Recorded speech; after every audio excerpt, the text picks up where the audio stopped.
sera ouvert du 15 juillet au 31 août 2025 à Pointe-Noire, le centre des vacances et loisirs. Un centre qui s'occupera de l'encadrement des enfants pendant les vacances scolaires. Cet encadrement relève de l'animation socio-culturelle. Pour ce faire, l'ISA et le Cevalo, Média Plus Océan vous propose l'historique du Festival national de la jeunesse avec Faustin Dalakinwani, animateur socio-culturel, délégué d'ISA et coordinateur Cevalo. Je vais commencer par l'association Initiative Soleil et Animation, ISA. C'est une association qui a été créée à l'initiative de quelques jeunes animateurs. Des jeunes animateurs qui se retrouvaient dans une ville dont j'ai parlé déjà, la ville de Limay-Brévannes, dans le 94, le Val-de-Marne. Là-bas, des jeunes qui étaient des animateurs, des jeunes qui étaient animateurs se sont retrouvés pour essayer de créer une association. Pourquoi? Parce que leur souci, c'était qu'ils faisaient de l'animation, ils avaient le souci de pouvoir faire ce qu'ils appelaient, eux, de l'animation sans frontières. Et dans cette structure se retrouvaient des Congolais, des Français, des Réunionnais, des Haïtiens, des Ivoiriens, bref, tout le monde. C'est vraiment un melting pot d'animateurs. Et avec eux, on a eu l'idée et on a fait un voyage au Congo. On a fait un voyage au Congo, nous sommes dans les années 2004. Nous avons fait un voyage au Congo, d'abord un voyage de précurseurs pour voir ce qui se passait. Et tout le groupe est venu ici.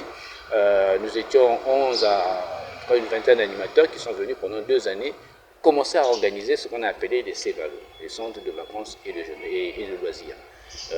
La première activité, nous l'avons fait en 2005 et c'était à Brazzaville. Nous l'avons fait en partenariat avec le ministère de la Jeunesse, avec la jeunesse de l'Église évangélique du Congo, la GEC, et puis nous-mêmes, l'association ISA.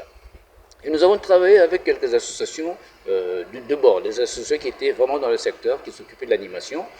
Je peux citer l'Encred, qui met vraiment de très bons souvenirs, l'Encred, et d'autres associations avec lesquelles, en ce moment-là, on a commencé à initier justement le mouvement de l'association socioculturelle.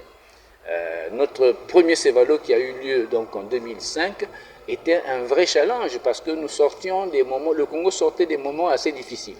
Et c'est la première fois que nous organisions des activités qui regroupaient des jeunes du côté sud de Brazzaville avec des jeunes du côté nord de Brazzaville. Malheureusement, en ce moment-là, ce n'est pas comme aujourd'hui, c'était assez difficile parce que le Congo venait de vivre, notre pays, la capitale de Brazzaville venait de vivre des moments assez difficiles. Et nous avons permis, l'animation que nous avons mis en ce moment-là, pendant ces vacances-là, a permis que ces jeunes-là puissent se fréquenter.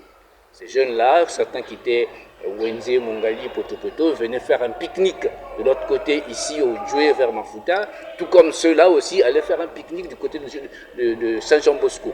Donc ça a été la première expérience qui a pu réunir des animateurs français avec des animateurs congolais avec lesquels on a eu une séance de formation et puis ça a donné le premier Cevalo.